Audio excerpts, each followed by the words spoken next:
Right, good morning. This morning I'm going to be doing the brakes, front disc and pads on the Vauxhall Tigra that you'll see behind me.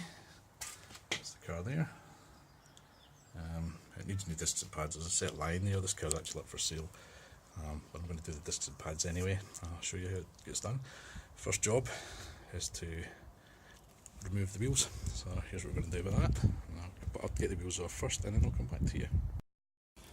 Right, okay, that's everything unbolted and ready to rock. You'll see there's a little disc cover here, right there. Okay. There's actually one in the bottom as well. Okay. Those contain the sliding pins, which this whole sliding mechanism moves on. What you need to do is unbolt those. They are hex size, they're quite small, they're not that big, and they shouldn't really be torqued particularly tightly. So take those off, remove this section of the caliper, and then you can hit this bolt with an impact driver. I'll show you an impact driver in a moment. Once that bolt's out, this goes off. So what we'll do is we'll get this caliper out the way first, and then we'll come back and show you how to use an impact driver.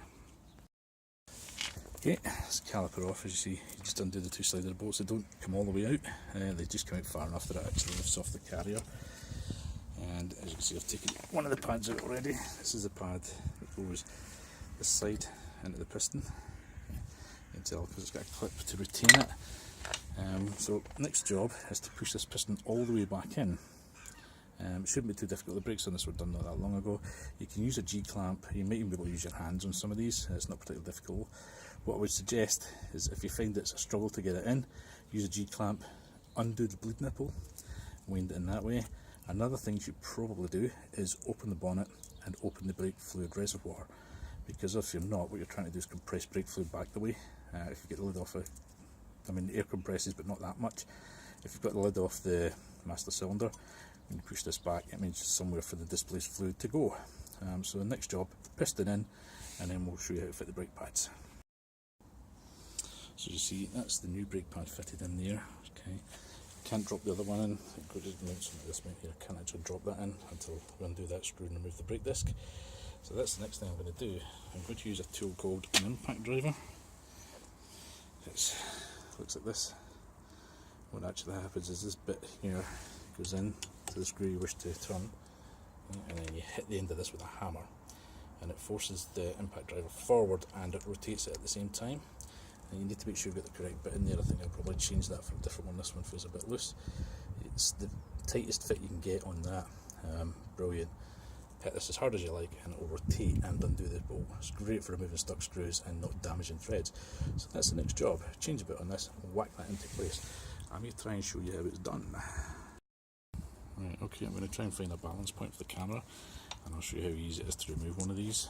This case should have a flip out bit like that, which it does. Okay, not 100% certain you can see me. In fact, I mean, you can't. It's going to be difficult to show here. I'll just prop you up down there, see if that works for you. I'm going to take this bolt here out with the impact driver. So you see I've changed the bit. Impact drivers in. These rotate clockwise, anti-clockwise. You want it in the direction you want the bolt to come undone. Just hold that and there you go. No messing around with things. Just give it a crack. Job done. Bolt out. Let's see if you caught that or not. Right. So in order to remove the disc, I had to remove the caliper bracket that you can see here. It's just a couple of Allen bolts, holds it on, it bolts onto the back there, which is fairly easy. Just take that out, and then this should just fall off. So that's it off. Okay. Next job is to drop the new disc on. Before you do that, you need to clean them. They generally come with an anti-corrosive coating on them to prevent rust building up on it. So I'm going to give that disc a clean, put it into place, and we'll show you how that's done. Okay, new disc in place, grub screw back in. You have to make sure you line up all the bolt holes for the wheels to go on. There are four bolts on this. These discs fit a couple of cars, but on the Corsa it's 4 bolts, so you make sure that's lined up and gives you access to the bolt holes for the wheel. This screw I put back in using the impact driver. As I said, it reverses, you can tighten and loosen with it, so you just mark it to the tighten position and give it a couple of whacks with a hammer, job done. So the next job is to put this brake carrier back on, then drop the pad into it, and then drop a caliper on. So I'll show you how that's done. This just bolts on, it's just a couple of bolts, quite straightforward, and I'll come back once that's in place. Okay. So as you can see, discs on, pads on. You see a small smear of copper grease around that. It's good practice when you're doing brakes. Any moving contacting metal part, like this part here for example, you'd normally put a little smear of copper grease on it. It stops them from sticking, the brake pads from sticking, and it also stops them squealing if you get a bit of copper grease on the back of them. Disc has been cleaned, disc has been fitted. All I have to do now is drop these two little plastic bungs back in. Easy enough, they just fit in there like so. It says easy enough now, the brake doesn't go in. There we go, one in.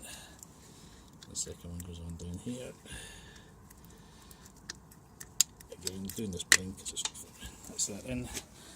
All that's left to do now is drop this spring into place here, and that's it done. So we're going to stop this now. The other side's exactly the same. It's not a particularly difficult thing to do. So as you can see, that's a fairly straightforward job. Doing a disc brake, it's not a particularly difficult thing. A garage doing it, probably charge £100 plus parts, maybe £100 for labour. But you know, it's an hour's work. It's not a particularly difficult job. In fact, it's fairly straightforward. It's only nuts and bolts. So I hope you've enjoyed this, and I hope it helps. If you have any questions, just feel free to ask me. Bye.